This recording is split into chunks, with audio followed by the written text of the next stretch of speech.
सरकार के सामाजिक न्याय। नमस्कार। पंडित दीनदयाल उपाध्याय राष्ट्रीय शारीरिक दिव्यांगजन संस्थान भारत सरकार के सामाजिक न्याय और अधिकारिता मंत्रालय के दिव्यांगजन सशक्तिकरण विभाग के अंतर्गत संचालित एक राष्ट्रीय स्तर का संस्थान है।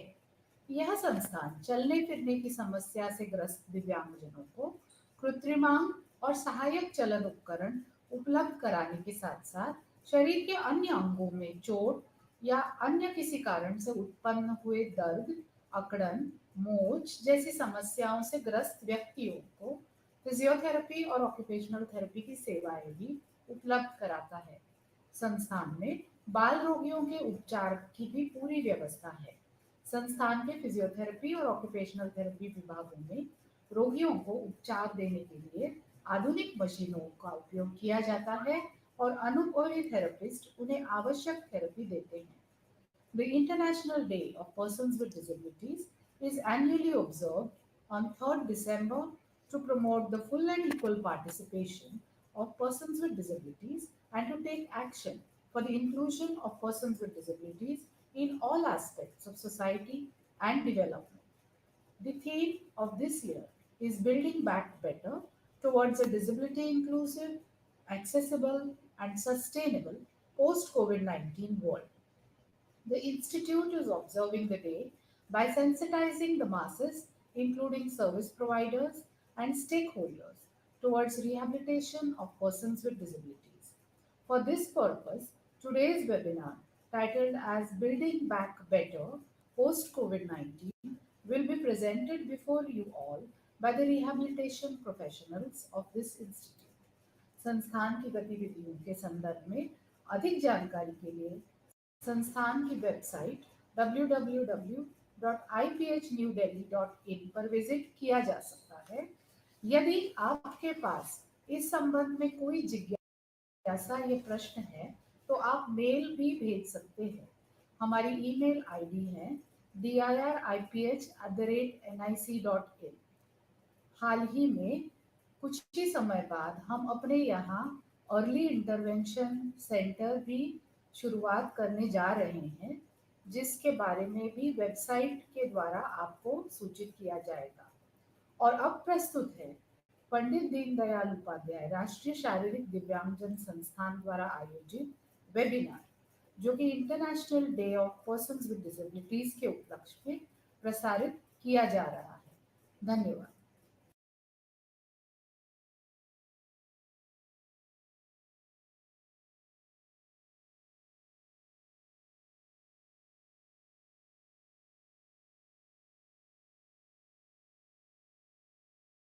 Dindayal Upadhyay National Institute for Persons with Physical Disabilities.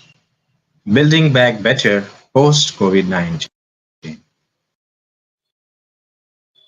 Pandit Dindayal Upadhyay National Institute for Persons with Physical Disabilities, PDUNIPPD, located at 4 Vishnu Digambar Marg, New Delhi 2, is an autonomous body under the Department of Empowerment of Persons with Disabilities, Ministry of Social Justice and Empowerment, Government of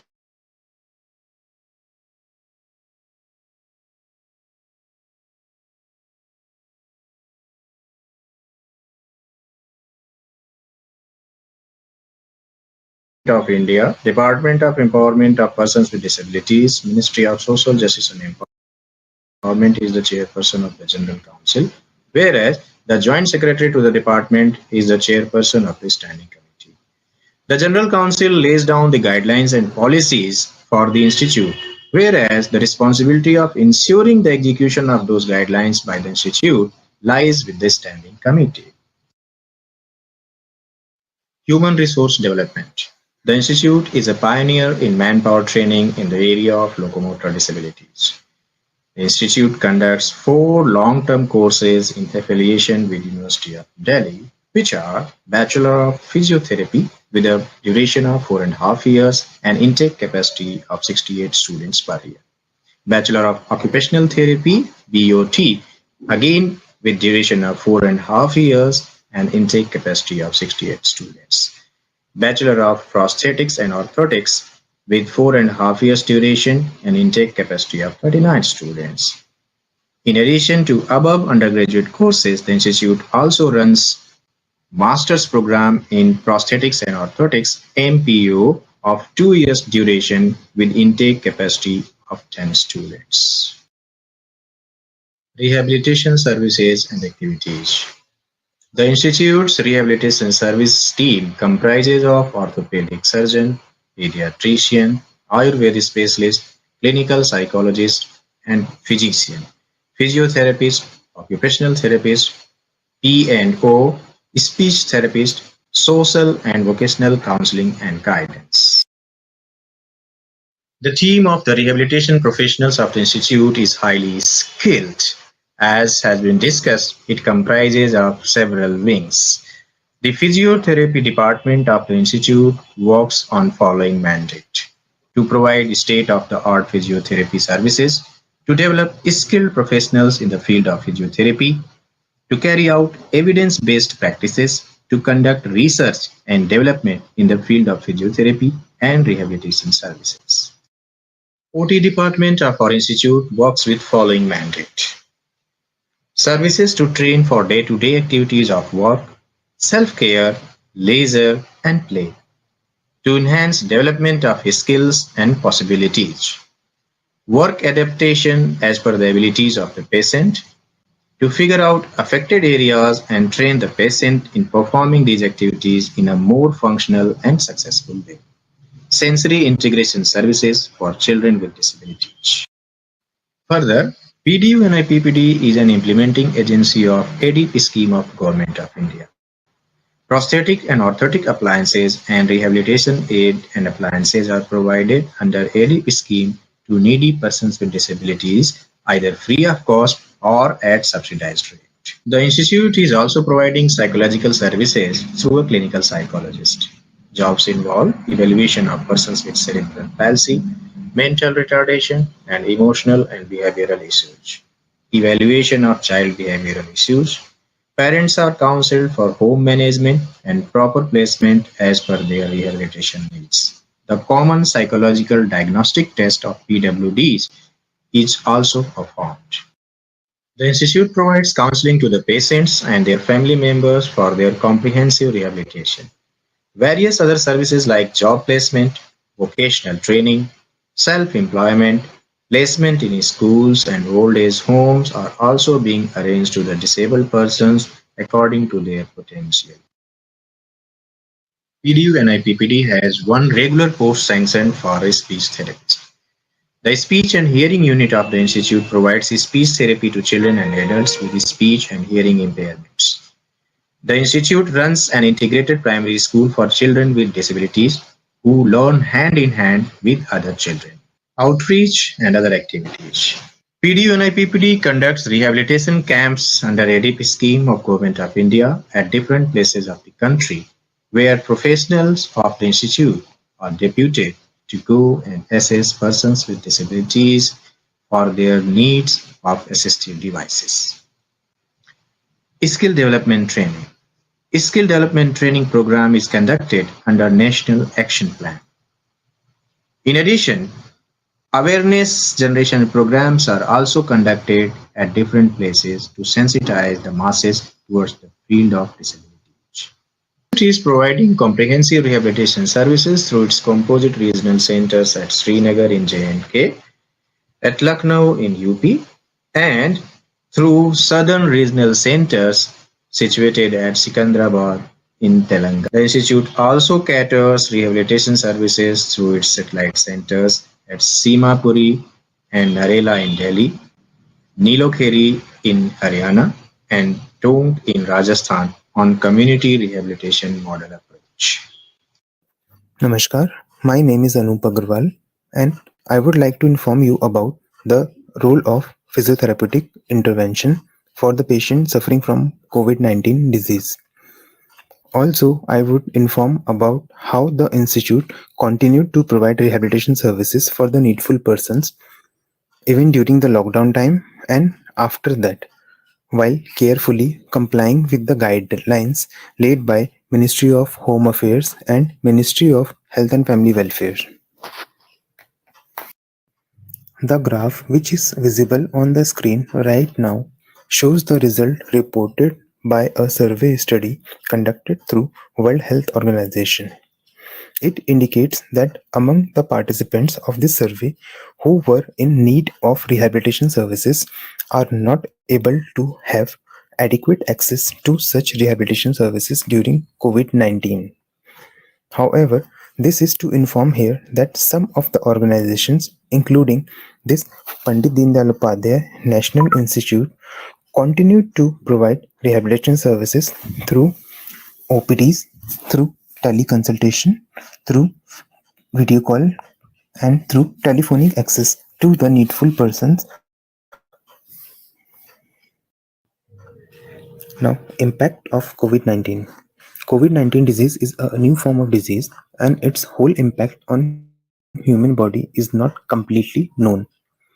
From the already available information, it can be stated that its impact varies from person to person and also varies from mild form to severe form. In mild form, this may lead to appearance of fever and muscular pains. However, in severe form, this disease can be fatal and can lead to multiple organ failure, which primarily includes the failure of respiratory system, which ultimately may lead to death. The neurological manifestation of COVID-19 disease also include the brain stroke, multiple clot formations in the body, and difficulty in breathing. When the disease is presenting in severe form, it is recommended that the affected person should be hospitalized and carefully monitored by expert medical team on 24 by 7 basis. The severe disease may be complicated by respiratory failure and difficulty to maintain adequate breathing effort. Such patients usually require mechanical ventilation. The physiotherapeutic intervention for a mechanical ventilated patient is confined to keep the lungs clear from secretions, assist the weaning off from ventilator, and to prevent the deconditioning of the body. Since the infectivity rate of this disease is very high, it is recommended that all safety precautions must be followed in strict most forms to avoid cross transmission of infection from one patient to other. The impairment associated with COVID-19 disease may be in form of physical deconditioning and chronic muscle fatigue, muscle weakness, altered lung functions, altered cognitive impairment when the person is not very well aware of the surrounding environment and is not in sound mental health. The patient may also present with difficulty in swallowing and communication. The mental trauma to the patient may also necessitate the psychological support at this point of time.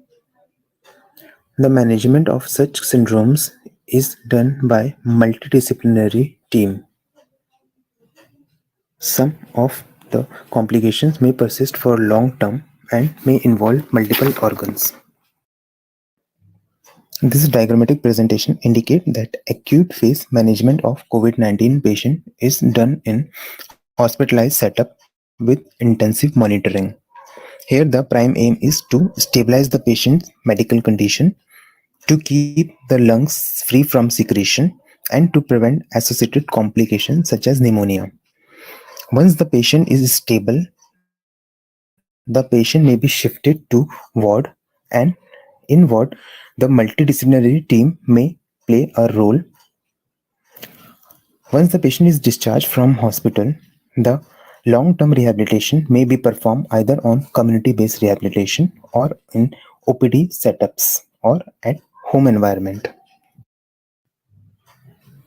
In many setups, because of countrywide lockdown, the lack of transportation facility, or absence of living caregiver, or limited timings of rehabilitation setups. Many of the persons were not able to have good access to rehabilitation services. During the initial phases of lockdown, there was acute shortage of protective safety garments countrywide. In such scenario, many of the organizations opted purely for teleconsultation. Depending on person to person, the rehabilitation need of COVID-19 patient may be in form of acute, post-acute or long-term phases. Many of the patients do suffer from long-term impairment and require long-term rehabilitation. There are many benefits of physical rehabilitation of COVID-19 patients. The physical rehabilitation has positive effect on health and functioning of the patient. It improves the recovery rate and reduces associated disability.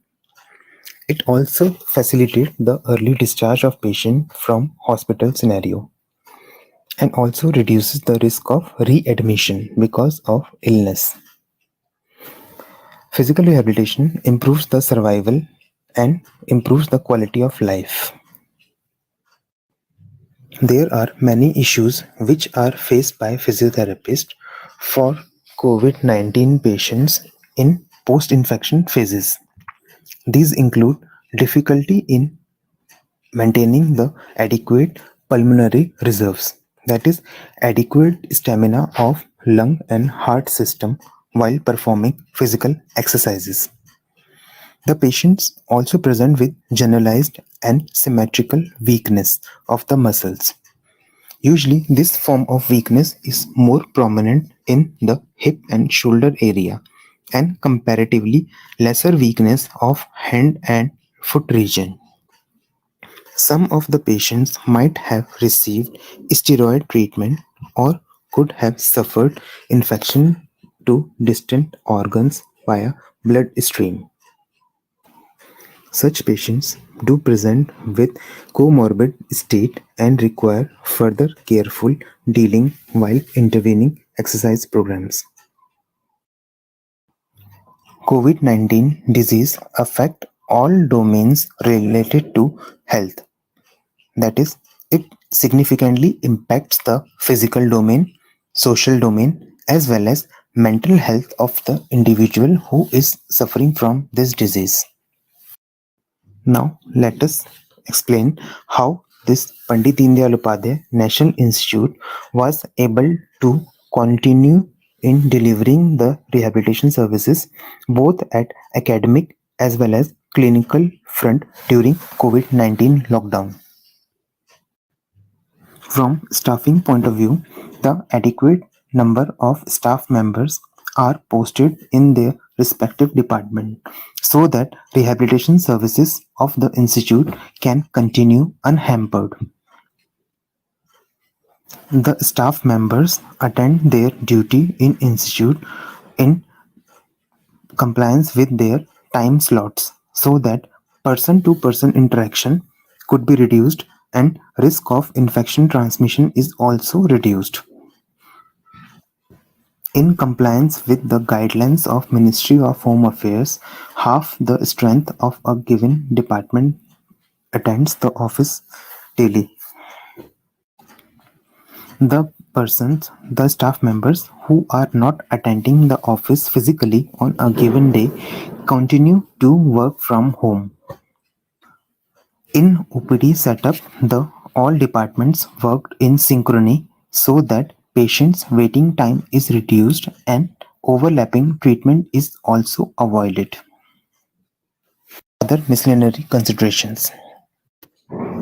From optimal usage of physical resources, the administrative department staff, the accounts department staff, general section staff, security staff, sanitization staff, and other helping staff continue to attend the institute in adequate strength so that services can continue unimpacted. The online classes were continued for the students of various courses conducted at the institute. Various webinars were organized by the Institute for Home Exercise Program and Self-Care of the Patients at Home during the COVID-19 pandemic.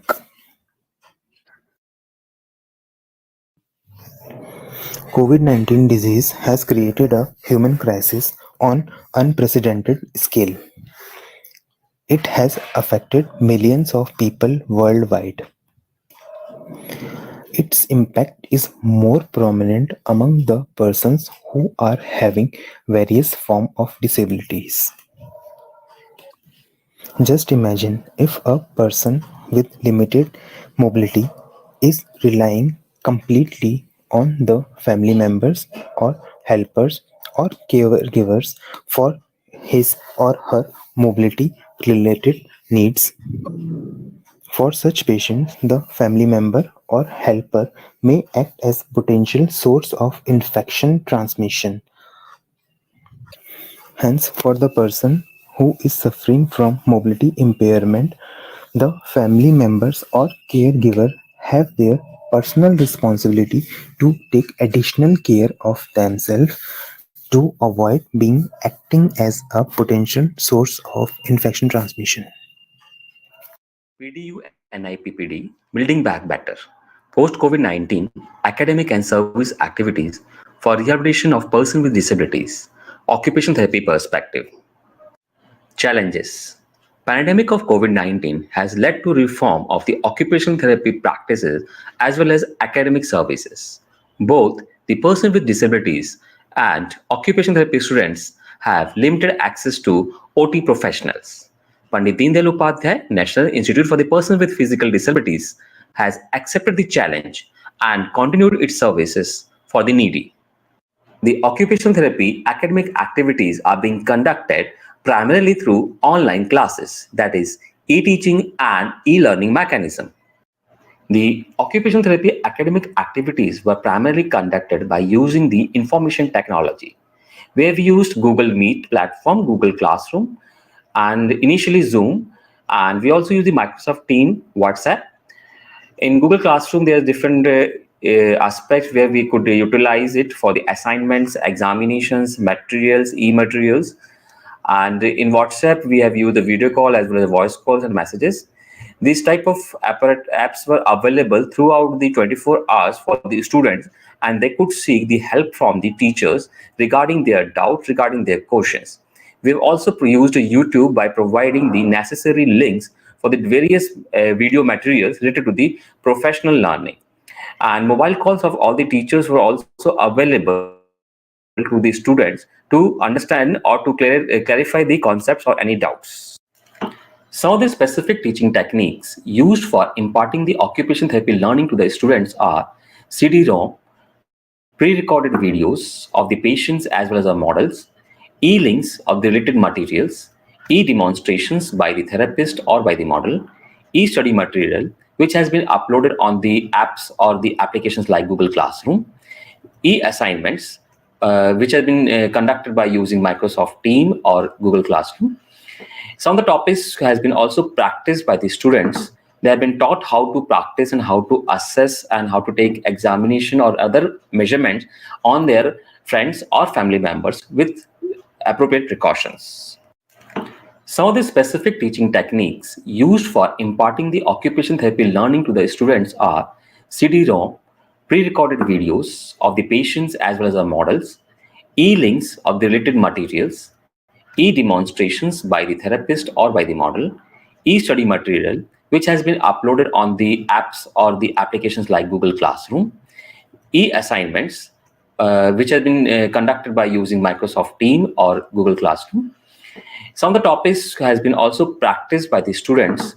They have been taught how to practice and how to assess and how to take examination or other measurements on their friends or family members with appropriate precautions. Post-COVID-19 occupational therapy. It is a complex process that requires innovation in our services. There is a deconditioning and frailty as a result of self-isolation, shielding, and social distancing among the patients that also requires occupational therapy. Occupational therapy services need to be prepared for for a post-pandemic wave of people in need. Post-COVID-19, occupational therapy practice has been shifted to rehabilitating persons with physical disabilities through in-person while wearing personal protective equipment and using the guidelines in this regard from Government of India. There are few occupational therapy practice issues which we have faced during the post-pandemic process, such as social distancing, which causes barrier for detailed and long duration examination. Others could be personal protective equipment, which led to non-verbal communication issues with both the person with physical disabilities and the therapist. The key advantages of telerehabilitation occupational therapy are therapist is able to see patient in home environment. There could be quicker screening process and as well as faster referrals. And this facilitates more active patient role, as well as in terms of transportation issues in country like India, especially the cities like Delhi. A patient doesn't have to use any transportation means to come to the institute. Therapist is able to rehabilitate more patients, and this could improve access to the patient in the rural as well as densely populated areas. The key advantages of telerehabilitation occupational therapy are therapist screening process and as well as faster referrals, and this facilitates more active patient role, as well as in terms of transportation issues in country like India, especially the cities like Delhi. A patient doesn't have to use any transportation means to come to the institute. Therapist is able to rehabilitate more patients, and this could improve access to the patient in the rural as well as densely populated areas. So we have used simple methods to provide telerehabilitation occupational therapy by uploading intervention videos on our official website of the institute, or by using smartphone, either through the voice call or video call. Video calls were more useful for assessing the patient as well as demonstrating the exercises or activities. And those patients who has access to their laptop or desktop, we have also utilized this system. The main type of conditions we are managing are musculoskeletal conditions such as arthritis, neurological conditions such as cerebral vascular accident or stroke and head injury, pediatric conditions such as cerebral palsy and autism. Occupational therapy department has also provided COVID appropriate behavior training to the persons with physical disabilities, such as use of mask, or if any adaptations are required in the mask, that has also been provided. Appropriate hand washing technique, especially by the person with upper extremity disabilities, and to maintain social distancing while using assistive devices. During COVID era, persons with physical disabilities were under undue stress due to different reasons. So they have been taught about the various relaxation techniques, importance of social communication, and imparting specific and authentic information about the COVID-19. They've been also taught about the laughter therapy, use of yoga, recreations, and their specific hobbies to reduce the stress. Hello attendees, I'm Rajesh Kumar Sharma, working as assistant professor in the Department of Prosthetics and Orthotics. I would like to share the contribution of the Department of Prosthetics and Orthotics during the pre-COVID and post-COVID period.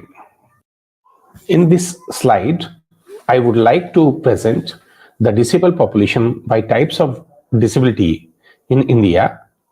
You can also see that in movement related disabilities, that is locomotor disabilities, the percentage of disabled population is 20.3%, which is the highest amongst all. Now I would like to present Indian laws pertaining to the disability. The Rehabilitation Council of India Act 1992, the Person with Disabilities Act 1995, the National Trust for the Welfare of Persons with Autism, Cerebral Palsy, Mental Retardation and Multiple Disabilities Act 1999, and Rights of Persons with Disabilities Act 2016. Now, India has international commitments also. India is a signatory to the Declaration on the Full Participation and Equality of People with Disabilities in the Asia-Pacific region. India is also a signatory to the Vivaco Millennium Framework. India has signed and ratified the United Nations Conventions on the Rights of Persons with Disabilities. The pertinent UNCRPD Article 32, that is on international cooperation, states parties recognize the importance of international cooperation and its promotion in support of national efforts for the realization of the purpose and objectives of the present convention. In this slide, you can see the symbolic representation of various prosthetic aids, which makes it ample clear that prosthetics is the branch of science which involves the use of artificial limb or part of the body to enhance function and lifestyle of person with limb loss. In this slide, you can see various assistive technology devices, that is orthoses, which are fitted to person with lower limb disabilities. These are the parts of orthotics, which is the branch of science which involves precision and creativity in the design and fabrication of external braces as part of patient's treatment process. The orthosis acts to control weakened or deformed regions of the body of a person with physical disabilities. Orthosis may be used on various areas of the body, including the upper and lower limbs, cranium, spine, etc. Prosthetic and orthotic services play a major role in enabling a person with disability to change from being immobile to becoming mobile, a passive receiver to an active contributor, and isolation to inclusion. They also help to provide further means towards equality by helping a child with disability to go to the school or an adult with disability to go for skills training or income generation activities. To provide the necessary quality of prosthetics and orthotic services, it is important that personnel providing them should have an adequate level of education and training. The prosthetic and orthotic department in the institute is running Master in Prosthetics and Orthotics course and Bachelor in Prosthetics and Orthotic course under the guidelines of Rehabilitation Council of India in affiliation with University of Delhi. The intake capacity for Masters in Prosthetics and Orthotics, that is MPO course, is 10 students per year, and for BPO, that is Bachelors in Prosthetics and Orthotics, is 39 students per year. During COVID-19, the prosthetic and orthotic department focused on the safety and well-being of all the patients and felt it important to address the cases of COVID-19. The prosthetic and orthotic department of Institute is following the recommendations of standard operating procedure. The department remained operational as per the recommendations and guidelines provided by Government of India. The prosthetic and orthotic department followed all the instructions and guidelines. The professionals of prosthetic and orthotic department participated in organizing Divya Kala Shakti, a cultural event for persons with disabilities to showcase their abilities.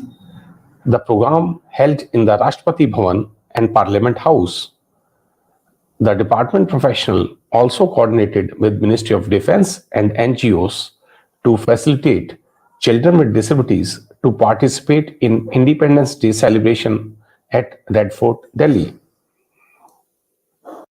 The professionals from the prosthetic and orthotic department provided training to the volunteers for accessible Delhi Legislative Assembly election in the year 2020. 20. Hello, friends.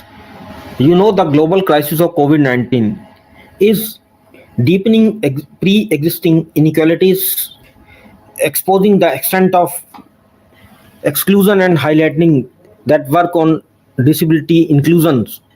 It imperative people with disabilities 1 billion people are one of the most excluded groups in our society. Among the hardest hit in the crisis in terms of fatalities, even under normal circumstances, the disabled people are less likely to access health care, education, employment, etc.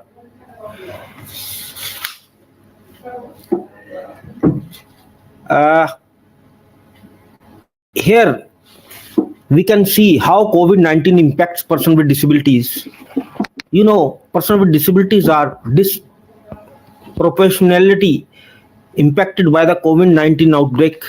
An estimated 46% of older people aged 60 years and over are people with disabilities. One in every 5 women is likely to experience disability in her life, while one in every 10 children is a child with a disability. Of the 1 billion population of persons with disability, 80% live in developing countries. They they represent a diverse population of people with different impairments and support requirements who face significant barriers in exercising their rights throughout the person with disability are at greater risk of contacting COVID-19. They may experience barriers to implement basic protection measures such as hand washing and maintaining physical distancing for several reasons. Lack of accessibility of water, sanitation, and hygiene facility, a reliance on physical contact to get support, inaccessibility of public health information, or being placed in institutional settings which are often overcrowded and unsanitary. These barriers are exacerbated for those living in informal settlements and or affected by humanitarian emergencies.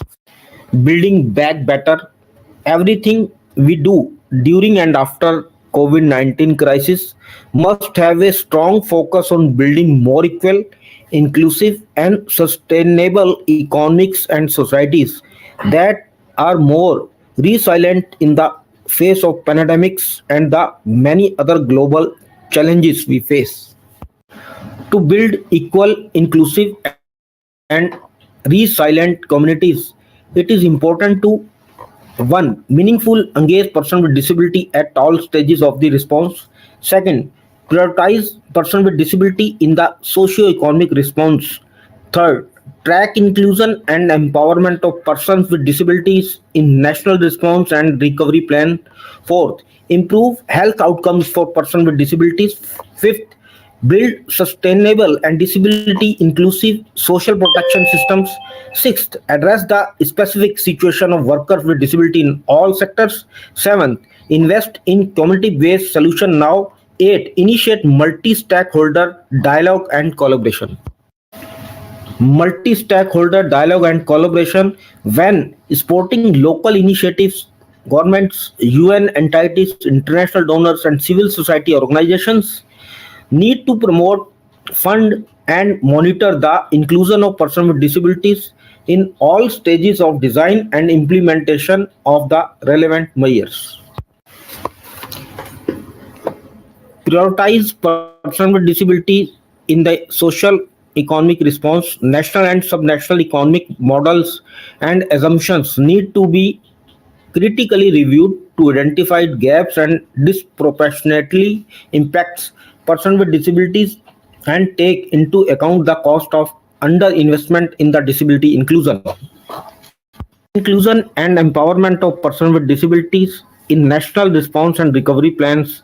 A long-term inclusive response needs to be closely tied to inclusive national development planning and financing process.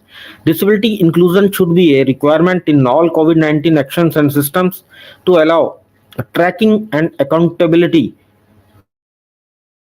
Disability marker. Improve health outcomes for persons with disabilities. The entails building accessible health systems, right-based training of health personnel, and ensuring universal health coverage for persons with disabilities as a cornerstone for achieving the health-related SDG targets. Further improving the determination of health for persons with disability is critical. Build sustainable and disability inclusive social protection system, universal disability allowance across the life cycle addressing disability related extra costs should be designed so that these are compatible with employment and other social assistance schemes aiming at basic income security. Address the specific situation of workers with disability in all sectors. Stimulates packages includes those that will promote training and jobs in the transitions to a green economy should explicitly include persons with disabilities in general as well as women and youth with disability in particular.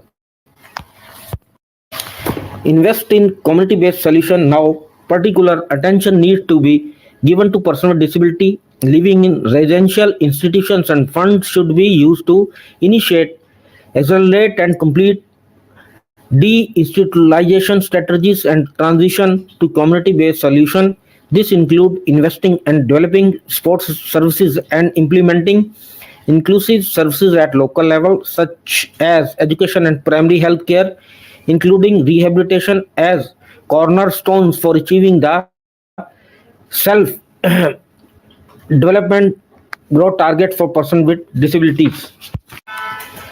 Initiate multi-stakeholder dialogue and collaboration. Intersectoral linkage is required to address the multi-dimensional nature of disability and the intersectoral response that is necessary, bringing together all stakeholders, government, UN, entities, private sector organization